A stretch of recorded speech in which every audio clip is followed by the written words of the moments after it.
6 de la madrugada, 40 segundos. Un gusto acompañarlos este atípico día viernes. Mucha atención, la consulta popular que desde ayer por la tarde impulsa el presidente Petro, todo su gobierno, sería el domingo 31 de agosto, según el cronograma que a partir de hoy va a estudiar el Congreso de Colombia. Entregadas las 12 preguntas, amanecemos hoy en modo campaña electoral, que es la explicación a ese tono beligerante, hostil, de muchas amenazas del señor presidente, quien ayer inclusive se atrevió a decir que el que no vote su consulta es un HP esclavista. Intentó matizarlo después diciendo que no es dicho como una grosería, sino que sería una honorable persona, un honorable parlamentario, un honorable periodista, un honorable grupo de personas esclavistas.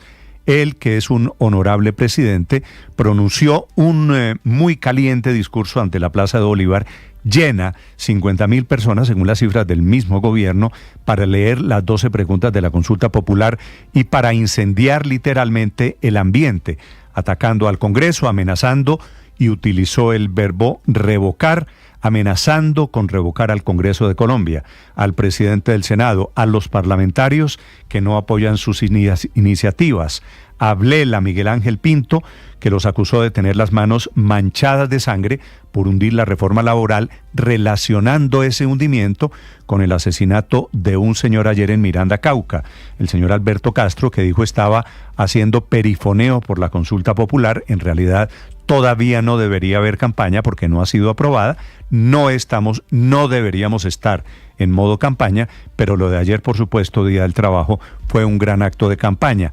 Y el presidente termina relacionando la muerte o el asesinato del señor Peña, un líder de su movimiento Colombia Humana, con los parlamentarios que hundieron la reforma laboral y diciendo que son parlamentarios que tienen las manos manchadas de sangre. Obviamente le contestan ellos y hay una gran pelea política esta mañana. También hubo ataques a Paloma Valencia por la historia de su abuelo, Guillermo León Valencia.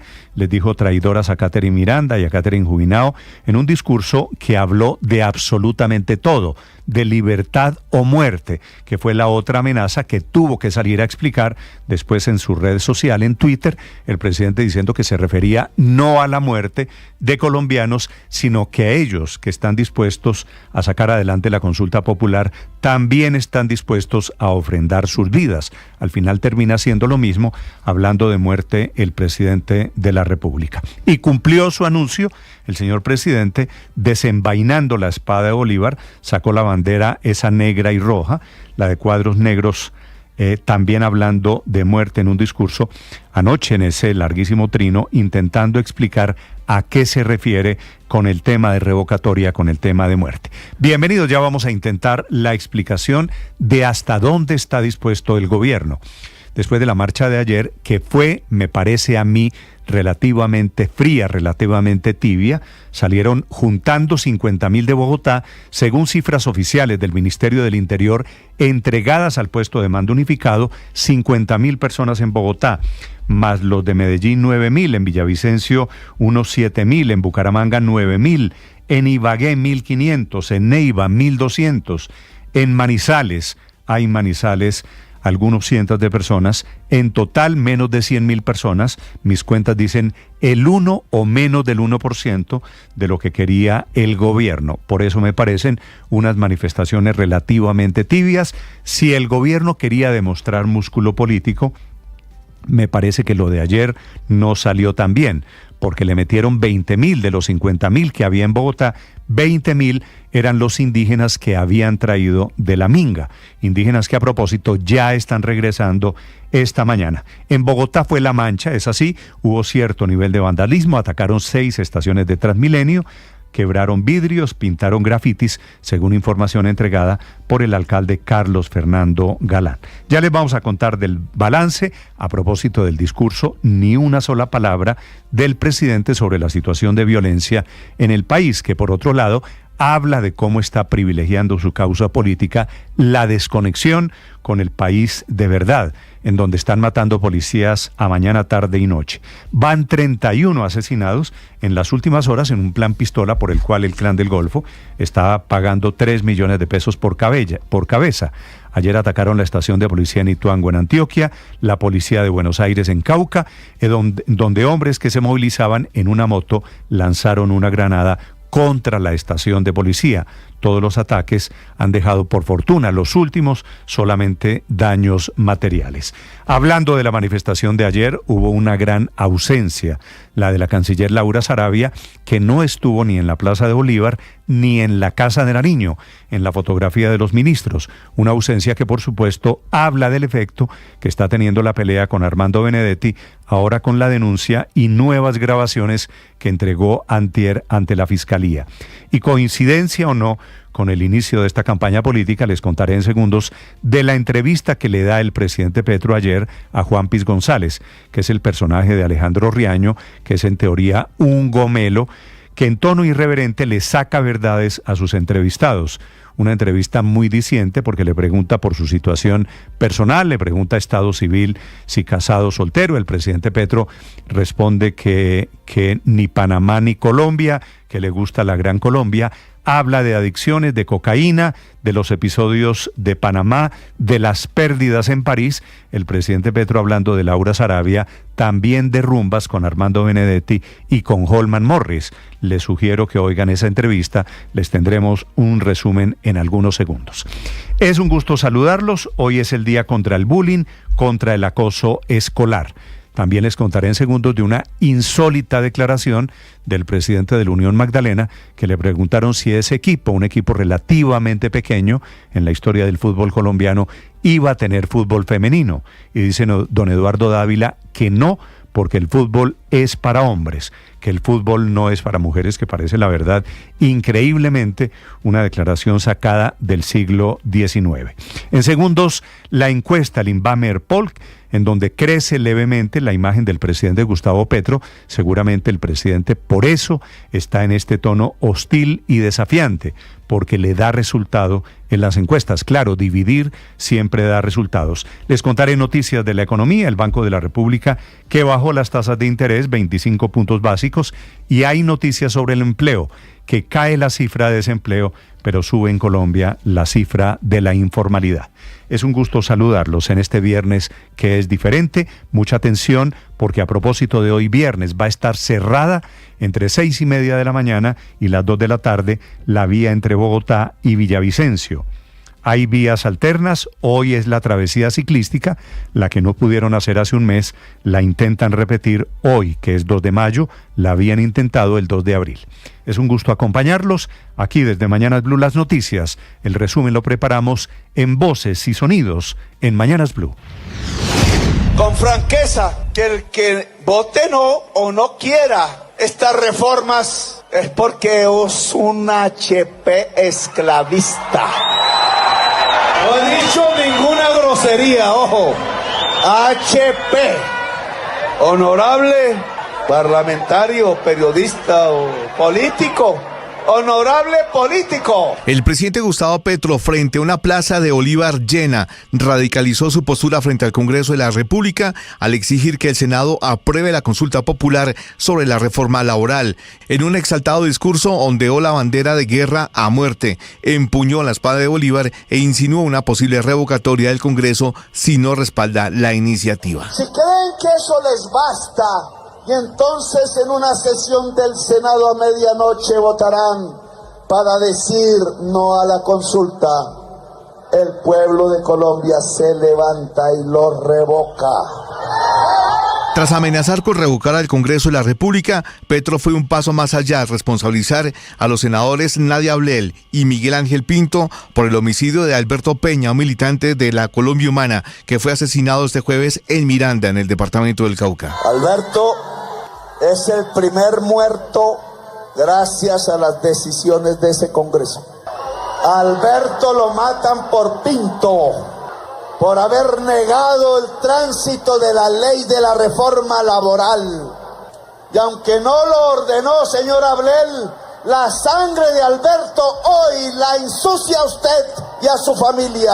Las 12 preguntas de la consulta popular resumen la idea central de la reforma laboral que fue archivada el 18 de marzo de 2025 por la Comisión Séptima del Senado. ¿Está de acuerdo con que la jornada de trabajo dure máximo 8 horas y la jornada diurna sea entre las 6 y las 6 p.m. Y en medio de las arengas de los asistentes en la Plaza de Bolívar, a favor de su reelección, el presidente Gustavo Petro dejó en claro que no quiere regresar a la Casa de Nariño. Y pasado el 7 de agosto del año entrante, yo me iré.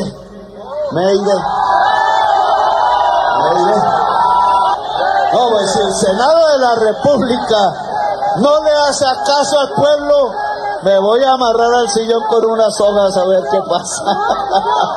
Durante una entrevista de 1 hora y 16 minutos, el humorista Alejandro Riaño, encarnando su controvertido personaje Juan Piz González, conversó con el presidente Gustavo Petro. Le hizo preguntas incómodas relacionadas al supuesto consumo de drogas y alcohol, su viaje a París y Panamá, entre otros temas polémicos. Son calumnias y hasta me ponen a oler la droga del capitalismo.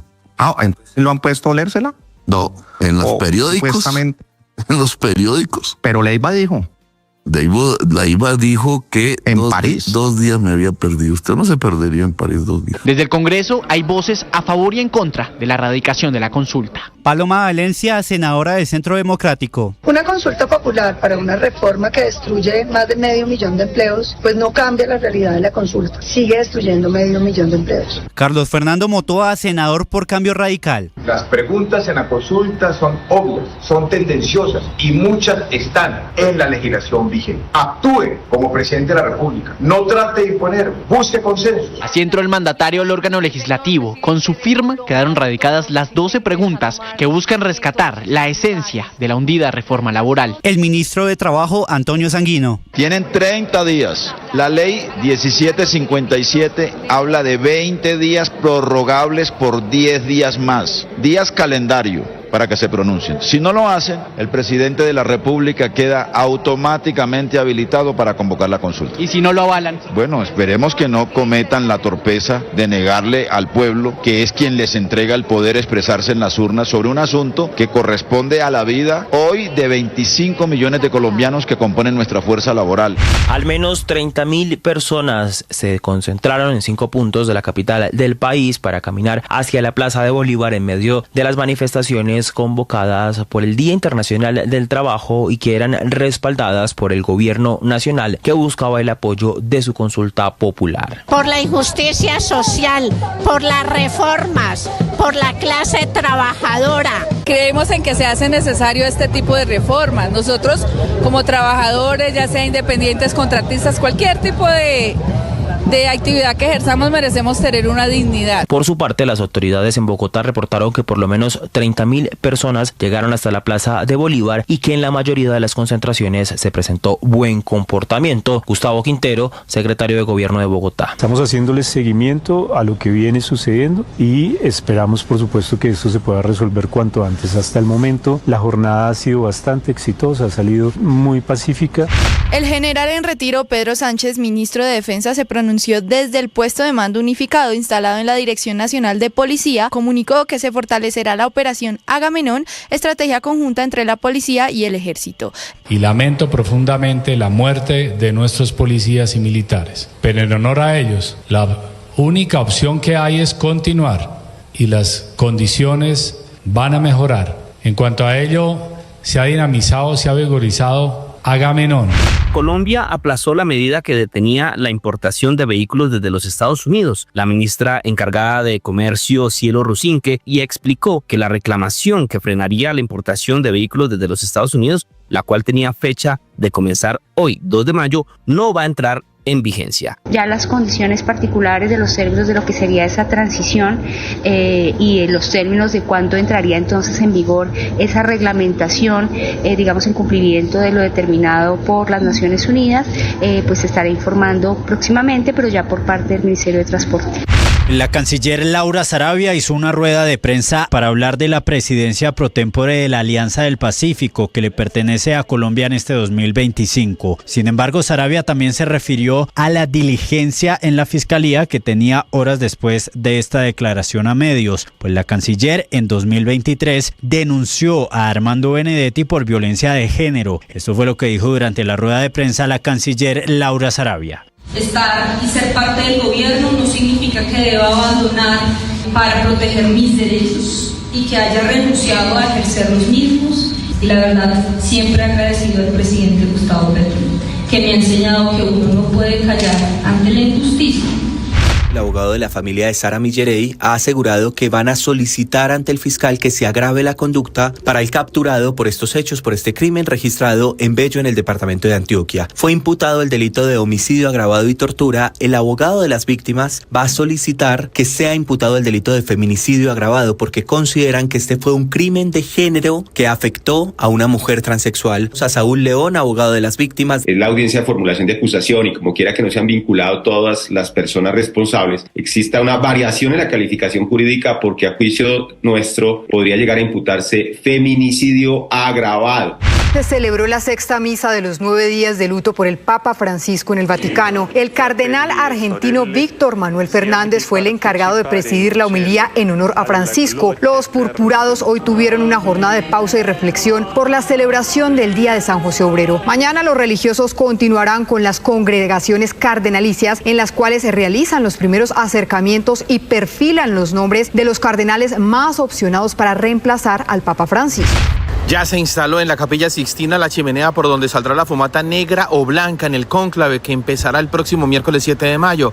Las medidas de seguridad aumentan para que no haya ninguna filtración, mientras que el Colegio Cardenalicio avanza en sus reuniones privadas en Santa Marta para conocer el estado de las finanzas del Vaticano e ir escogiendo por cuál cardenal van a votar para ser el sucesor del Papa Francisco. Hoy también se llevará a cabo la séptima misa del novenario en honor al fallecido pontífice. Se trata de Mike Waltz, quien hasta ayer era el asesor de seguridad nacional del presidente de los Estados Unidos. Fue el mismo Trump quien anunció que Waltz ahora será el nominado para ser el embajador de Estados Unidos ante Naciones Unidas. En su reemplazo estará el secretario de Estado Marco Rubio, quien ahora asume también como asesor de seguridad nacional. Recordemos que Waltz ya venía en la cuerda floja, luego de que hace unas semanas se hubiera reportado que él fue el responsable de incluir de manera equivocada a un periodista en una plataforma de mensajería, en un chat de la plataforma Signal, donde se compartieron detalles clasificados de un ataque que iba a adelantar Estados Unidos en contra de milicias hutíes en Yemen.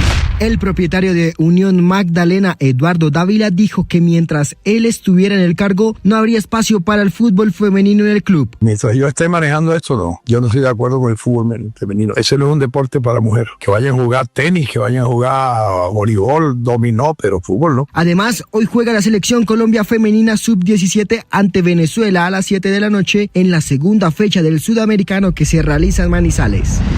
Estás escuchando Blue Radio.